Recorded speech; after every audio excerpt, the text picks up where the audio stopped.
తన మీద అసత్య వార్తలను సాక్షి పత్రిక రాసిందంటూ పురంధేశ్వరి గారు 20 కోట్లు పరువు నష్టం దావా వేశారు. అంటే ఎందుకు వేయాల్సి వచ్చిందంటే ఇటీవల కాలంలో మనం చూసాం డ్రగ్స్ పట్టుబడ్డాయి వైజాగ్లో. అయితే ఆ పట్టుబడ్డ డ్రగ్స్ బంధువు ఎవరో కాదు పురంధేశ్వరి బంధువులే వాళ్ళు అంటూ సాక్షి ఒక కథనం వడ్డేసిందన్నమాట. సో ఏదేమైనప్పటికీ ఇప్పుడు పురంధేశ్వరి గారు ఈ యొక్క సాక్షి పత్రిక మీద పరువు నష్టం వేశారు. మరో పక్క నుండి విజయసాయిరెడ్డి గారు బయటకు వచ్చి మా మీద బురద జల్లేస్తున్నారు డ్రగ్స్ సంబంధించి, జగన్మోహన్ రెడ్డి చేశాడు మేము చేసామని చెప్తున్నారు. వాస్తవానికి ఇది మేం కాదు, చంద్రబాబు నాయుడు సామాజిక వర్గం వాళ్ళే చేశారు, చంద్రబాబు నాయుడు గారి సామాజిక వర్గం వాళ్ళదే ఇదంతా అని చెప్పి ఆయన బహిరంగంగా బయటకు వచ్చి ఒక సామాజిక వర్గాన్ని అంటూ అంటే డైరెక్ట్గా ఒక కులాన్ని నిందిస్తూ ఒక కులం వారే ఈరోజు తెప్పించారంటూ, ఒకవేళ మీరు కనుక ఈ నిజాన్ని బయట పెట్టాలనుకుంటే మీతో పాటే ఉంది కదా బీజేపీ, ఈరోజు మీరే సంబంధం కలుపుకుని ఉన్నారు కదా, మీరే బయట ఎట్టండి ఇద్దరు కలిసి అని చెప్పి ఎటకారంగా హాస్యాస్పదంగా ఈరోజు ఆయన మాట్లాడడం జరిగింది. సో మీ అభిప్రాయం ఏంటి? విజయసాయిరెడ్డి చేసిన వ్యాఖ్యలు కరెక్ట్ అంటారా? పురంధేశ్వరి ఈరోజు పరువు నష్ట దావా వేయడం కూడా కరెక్ట్ అంటారా? ఏంటి మీ అభిప్రాయం దీని మీద? మరి ఇప్పుడు విజయసాయిరెడ్డి అనే పోరంబోకోడికి పరువు లేదు, పాడు లేదు.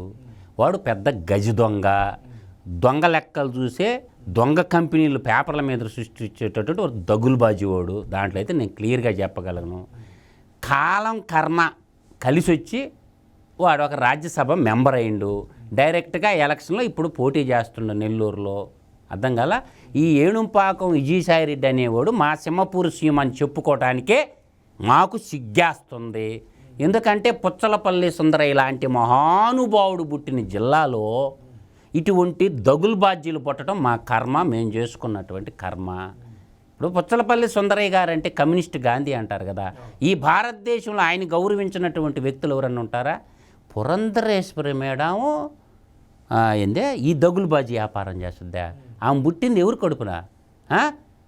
విశ్వవిఖ్యాత నట సార్వభౌమ నందమూరి తారక రామారావు కడుపును పుట్టి ఇటువంటి లంగా లత్తుకోరు పనులు ఆమె చేస్తుందా? సిగ్గుందా విజయసాయిరెడ్డి ఆ మాటలు నువ్వు మాట్లాడటానికి? కడుపుకి అన్నం తింటుండవా, గడ్డి తింటుండవా? నువ్వు యాడో చెన్నైలో పోయి ఆడిటర్గా బతుకుతున్నోడివి చిన్నంగా రాజారెడ్డి కాడ చేరి దొంగ లెక్కలు రాసేది రాజారెడ్డికి నేర్పించి, ఆ తర్వాత రాజశేఖర రెడ్డి కాడ చేరి దొంగ లెక్కలు రాసి ఆ కంపెనీలు మొత్తం తండ్రి అధికారాన్ని అడ్డం పెట్టుకొని కొత్త కొత్త కంపెనీలు డబ్బులు ఎట్టగొట్టేలా అంతా చేసింది నువ్వే కదా. ఆ దొంగ లెక్కల ఆడిటర్ నువ్వేగా. ఇవాళ నీ మీద కేసు వేసి ఉండగా తెలంగాణ హైకోర్టులో అతని యొక్క ఆడిటర్షిప్ని రద్దు చేయాలని చెప్పి కేసు ఉంటే కేసుకు వాయిదా కూడా రావటం ఈ మగోడు. ఇది నిజం. చెప్పు, దాని గురించి చెప్పు నువ్వు. ఆయన మీద ఉన్న కేసుల మీదే ఆయన వాయిదాలకు వెళ్తలేదు. అనేది ఏంటంటే మన దౌర్భాగ్యం ఏంటంటే ఒక పార్లమెంటు వాడికి బుద్ధి రావాలని చెప్పి నరేంద్ర మోడీ గారు ఒరే నువ్వు సిగ్గు తెలుసుకొనిరా, మనిషిగా మారరా అని చెప్పి రాజ్యసభలో చైర్లో కూర్చొని పెట్టిండు ఒకసారి. అసలు ప్రజాస్వామ్యం అంటే ఏంది? ఎక్కడోదిక్కడ మారాలరా మనిషి అన్నోడు. ఒక బోయివాడుగా ఉండి వాల్మీకి మహర్షి అయ్యి రామాయణాన్ని ఇతిహాసాన్ని అందించిండు భారతదేశానికి. మార్పు ఏడవదిక్క తేవాలని చెప్పి రాజ్యసభలో చైర్ మీద కూర్చొని పెట్టిండు. చైర్ మీద స్థానంలో కూర్చోబెట్టారులేండి ఆ చైర్మన్గా రాజ్యసభలో. స్పీకర్ అంటే అది లోక్సభ. కూర్చోబెట్టిండు. ఇంకనన్నా మారరాని వాడు ఇంకా జీవితంలో చచ్చిందాకంతే. ఆ వేణుంపాకం విజయసాయిరెడ్డి అనేవాడు ఇంకా మారడు. మనిషి అన్నోడైతే మారతాడు, వాడు మృగం అయిపోయా. ఎందుకు మారతాడు? మారడు. అంటే ఇప్పుడు ఒక కులాన్ని ఎందుకు అంత డైరెక్ట్గా అంటే ఆ కులం ఏంటి? ఆ కులాన్ని ఏమన్నా దొంగలుగా ఇప్పటికే చాలా సందర్భాల్లో చూసాం. ఫస్ట్ నుండి వీళ్ళు దొంగలుగా లేకపోతే దోపిడీదారులుగా ఈరోజు చంద్రబాబు నాయుడు తన కులం కోసం పనిచేస్తారు. ఇలా ఒక కులం మీద ఎందుకు టార్గెట్ చేశారంటారు? ఇప్పుడు కూడా డ్రగ్స్ దొరికిన దానికి కూడా మళ్ళీ కులాన్ని అనడం కరెక్ట్ అంటారు మీ అభిప్రాయం? ఇది దుర్మార్గం అబ్బా. అడవి నుంచి అంతరిక్షం దాకా మానవుడు వెళుతున్న ఈ రోజుల్లో, అడవి నుంచి అంతరిక్షం దాకా మానవుడు వెళ్తున్న రోజుల్లో ఈ కుల ప్రస్తావన తేవటం అంటే కర్కోటకులు రాక్షసులు మాత్రమే మాట్లాడేటటువంటి మాటలు, మూర్ఖులు మాట్లాడేటటువంటి మాటలు. ఈ కుల ప్రస్తావనగా తేవాల్సిందే. ఏ కులం ఎవడికి కూడుబెట్టదు. కష్టే పలి, కష్టం చేసుకోవాలా, సంపాదించుకోవాలా. దొంగ పనులు చేసి సంపాదించే వాళ్ళ గురించి మాట్లాడకూడదు మనం. అసలు విషయం చెప్తా ఈను. దీనికి చాలామంది అనుకుంటారు ఐఎఫ్ఎస్ అని అంటారు, ఇండియన్ ఫారెన్ సర్వీసు, తీగలాగితే డొంక కదలద్ది IFS. అంటే ఒక దేశానికి ఇంకొక దేశానికి మధ్య ఒక రాయిబారి ఉంటాడు. ఇవాళ బ్రెజిల్ దేశానికి ఉన్న రాయిబారి ఎవరు? అసలు కథ అది. బ్రెజిల్ దేశానికి రాయిబారిగా ఆయన 5 దేశాలకు రాయిబారిగా ఉన్నాడు. ఎవరు పేరేంటి? కె సురేష్ రెడ్డి. ఆయన ఒట్టుకుంటే ఈ కంటైనర్ కథ అంతా బయటకు వస్తుంది. ఇప్పుడు ప్రధానమంత్రి నరేంద్ర మోడీ గారు చేయాల్సింది ఏంటంటే, మన విదేశీ వ్యవహారాలు చూస్తున్నటువంటి భారతదేశానికి బ్రెజిల్కి దేశానికి మధ్య విదేశీ వ్యవహారాలు చూస్తున్నటువంటి ఆ పెద్ద ఆయన పట్టుకోవాలి. ఇప్పుడు ఫస్ట్ బాబు విజయసాయి రెడ్డికి నీకు ఉండే లింక్ ఏంటి? అక్కడి నుంచి నరుక్కొని వస్తే ఈ భాగోతం అంతా తేట తెల్లమైపోద్ది. ఇంకో విషయం కూడా నేను చెప్పాను కదా, ఇవాళ విశాఖపట్నం పోర్టుకే ఆ కంటైనర్ ఎందుకు వచ్చింది అనేదానికి ఆంధ్రప్రదేశ్లో ఉన్న డిస్టిలరీస్ మొత్తం విజయసాయి రెడ్డి, పెద్దిరెడ్డి మిథున్ రెడ్డి నేతృత్వంలో ఉంది. ఈ డిస్టిలరీలో తప్ప ఇంకేడ కలుపుతారు నాకు చెప్పు. మందు డిస్టిలరీస్ మందు అంతే కదా. డిస్టిలరీస్ అంటే అయ్యే కదా మనం పెట్టినాం కదా, ఆంధ్ర గోల్డ్, స్పెషల్ స్టేటస్, అర్థమవుతుందా? ఇంకా ఏం చెప్పినాను, ప్రెసిడెంట్ మెడల్ అంట. అసలు కొంతమంది కంప్లైంట్ చేయాలండి. ఆ ప్రెసిడెంట్ మెడల్ అనే పేరు పెట్టినందుకు రాష్ట్రపతి ప్రెసిడెంట్ మెడల్ అంటే ఎంత గౌరవమైన మెడలు. ఒక ముందుకు తాగే ముందుకు ప్రెసిడెంట్ మెడల్ అని పేరు పెట్టుంటే బీజేపీ వాళ్ళు, ఆంధ్రప్రదేశ్లో ఉన్న బీజేపీ కార్యకర్తలు ఏం చేస్తారో అర్థం కావటంలా.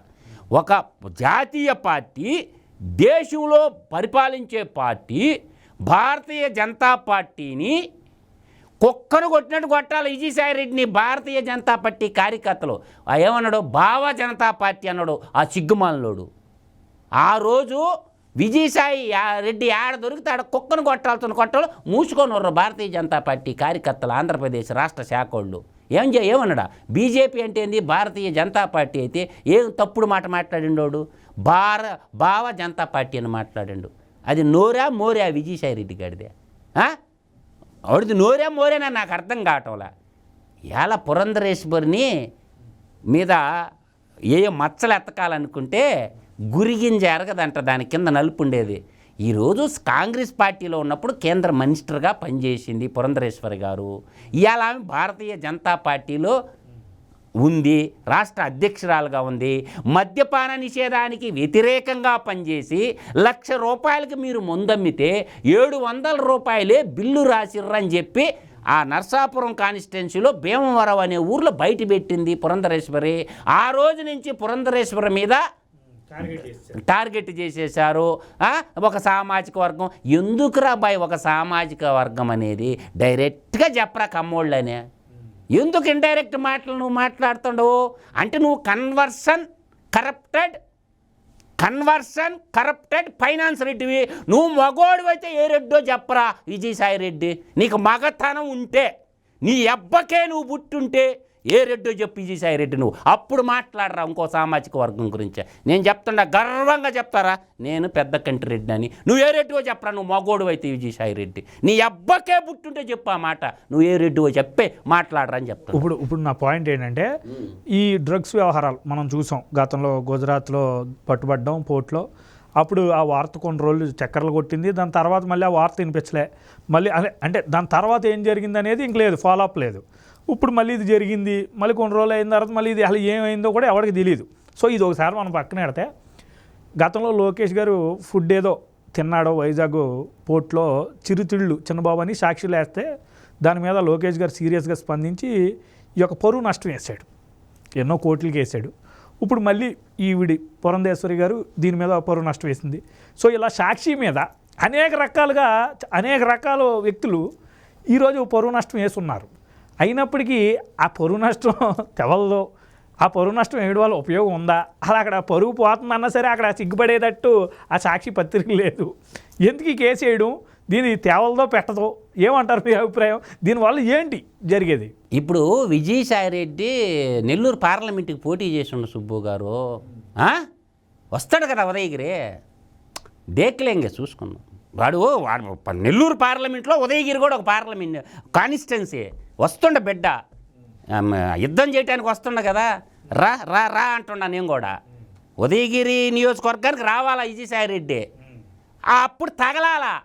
ఆ ఉదయగిరి నియోజకవర్గంలో వాడి చేత చెప్పిస్తా ఏ రెడ్డి అనేది. మా పెడకంటి రెడ్డిలో పవర్ ఏంటో చూపిస్తా ఉదయగిరి నియోజకవర్గంలో వాడికి. సినిమా ఎట్టుంటుందో చూపిస్తా వాడికి. పెడకంటి రెడ్డిలతో పెట్టుకుంటే ఎట్టుంటుందో, వాడు ఎన్ని ఓట్లు ఉన్నాయో ఉదయగిరి నియోజకవర్గంలో వాడి చేత చెప్పిస్తా. వాడు ముందు ఏ రెడ్డో చెప్పి సావాలా. విజయసాయిరెడ్డి అనేవాడు వాడు మగోడైతే ఏ రెడ్డో చెప్పాలా. ఉదయగిరిలో పెడకంటి రెడ్డిల పవర్ ఏందో మేము కూడా చూపిస్తాం. అందువల్ల ఏంటంటే ఈ కుల దురాభిమానం మంచిది కాదు. వాడికి పరువు లేదు, ఇడిచేసి తిరగతుండో. ఈడిచేసింది ఈదికి పెద్ద అని అంటారు, ఇడిసింది ఈదికి పెద్ద అని ఒక సామెత ఉంది. అందువల్ల విజయసాయిరెడ్డిని ఏమి అతని కింద ఉండే ఈడీ సిబిఐ కేసులో జడ్జిమెంట్ వస్తే ఇప్పుడు ఇంకెందుకు 52 రోజులు ఓపిక పట్టు సుబ్బు గారు. ఈడి జీవితంలో ఇంకా అవుపడతప్పుడు అడుగు ఏ దేశంలో వెళ్ళి దాక్కుంటాడు. ఆ నిత్యానంద స్వామి వెళ్ళిపోయింది కదా భారతదేశాన్ని వదిలి, అక్కడ ఆడ దీవు కొనుక్కొని నిత్యానంద కరెన్సీ నిత్యానంద అని ఒక దేశం పెట్టుకున్నాడు. అట్నే ఈడు కూడా దేశం వదిలిపెట్టి వాడు పాస్పోర్ట్లను రద్దు చేయాలి విజయసాయిరెడ్డి తొందరగా. ఎందుకంటే ఈడీ సిబిఐ కేసులు ఉన్నాయి కదా. ఇప్పుడు అంతెందుకు సుబ్బు మర్చిపోయినా నీకు, టెలిఫోన్ ట్యాపింగ్ చేసిన 2 ఆఫీసర్లు రాత్రి చెన్నై మీదుగా ఇది అమెరికాకు బారిపోయారు కదా. ఒక 2 ఆఫీసర్లు, ఆ ప్రభాకర్ రావు అని ఇంకొకడు ఇప్పుడు ఫోన్ ట్యాపింగ్ కేసు నడుస్తుంటే ఏమైనారు, కేసీఆర్ గవర్నమెంట్ మారంగానే రేవంత్ రెడ్డి గవర్నమెంట్ రాగానే ఏమైనారు, తెలంగాణను వదిలేసి అమెరికాకు బారిపోయారు 2. ఇంటర్పోల్ నోటీసులు ఇచ్చున్నారు, రెడ్ కార్నర్ నోటీసులు ఇష్యూ చేశారు వాళ్ళిద్దరిని పట్టుకురావాలని చెప్పి. రేపు గవర్నమెంట్ అయిపోయిన తెల్లారి వీళ్ళ కాడ ఫ్లైట్లు కూడా కొనిపెట్టుకున్నారు. ఈ మధ్య దోసేసిన డబ్బులతో స్పెషల్ ఫ్లైట్లు కొనిపెట్టుకున్నారు. ఆ ఫ్లైట్ ఎక్కి ఏ దేశానికి బారిపోతారో కూడా తెలియదు. అందువల్ల ఏంటంటే వీళ్ళ మీద ఇప్పటి నుంచే నిఘా పెట్టి రేపు గవర్నమెంట్ పోయిన తెల్లారే మోడీ గారు భారతీయ జనతా పార్టీ కార్యకర్తలు అందరూ మోడీ దగ్గరికి తీసుకుపోవాలా. సార్ వీళ్ళు దేశాన్ని వదిలిపెట్టిపోయే ప్రమాదం ఉంది కాబట్టి వాళ్ళ ఫ్లైట్లు అవన్నీ ఇప్పుడే బ్యాన్ చేసి కొంచెం భద్రం చేసి పెడదాం సార్. ఒరే భద్రంగా ఉండండి రా నాయన, కొన్ని రోజులన్నా నీతిగా బతకండి రా. పోతా పట్టకపోయే లేదు. మనం పుట్టేది ఒక రోజు, చచ్చేది ఒక రోజు. చరిత్రహీనులుగా పోవద్దు. మన శరీరం కాలిపోతే పిడికిడి బూడిది కూడా మట్టిలో కలిసిపోద్ది. దానికోసం ఎందుకురా బాబు, నీకు చేసిన తప్పంతా విజయసాయిరెడ్డి నువ్వే చేశావు. కాకపోతే ప్రభుత్వం ఉంది కాబట్టి నువ్వు కొస్త మిసమిసలాడుతుండవు, డూమ్ డామ్ తరాయి పురా అంటావు. అధికారం పోయిన తెల్లారి చూడాల. అధికారం పోయిన తెల్లారి అయ్యగారి సోయగములు అప్పుడు అవుపడతాయి. కేసీఆర్కి పెట్టిన గెతే నీకు పట్టద్ది. అర్థమైందా? అధికారం పోయిన తెల్లారి కేసీఆర్కి పట్టిన గెతే నీకు పట్టద్ది. కేసీఆర్ కొడుకు, కూతురు, అల్లుడు అందరి పరిస్థితి ఒకసారి ఆలోచించుకోండి. అప్పుడు రావులందరూ ఎగిరిపడారు తెలంగాణలో. అందువల్ల రేపు మీ అందరి పరిస్థితి ఊహించుకోండి. అందువల్ల ఏంటంటే కిందనున్న యువజన శ్రామిక రైతు పార్టీ కార్యకర్తలు కూడా చెప్తున్నా, వాళ్ళు ఊరు మిమ్మల్ని కాపాడలేడురా నాయన. విజయసాయిరెడ్డి రాడు, జగన్మోహన్ రెడ్డి రాడు, మిమ్మల్ని కాపాడటానికి ఎవడూ రాడు. మీలున్న అమ్మ నాన్న పిల్లలు పొలాలు మిమ్మల్ని మీరే కాపాడుకోవాలి. కాబట్టి వాళ్ళు చెప్పిన మాటలు అంటే ఇప్పుడు వాళ్ళ పిల్లోళ్ళు రావాల బయటికి. సామాన్య కార్యకర్తలపై ఇవాళ పుట్టపర్తిలో సుబ్బు గారు దారుణంగా చంపేశారు ఒక అబ్బాయిని, తెలుగుదేశం పార్టీ కార్యకర్తని. ఆ అబ్బాయి కూడా రెడ్డి గారు అబ్బాయి. మామిడి తోట ఉంటే కాపలాకి పూనుకొని ఉంటే అడ్డంగా నరికేశారు.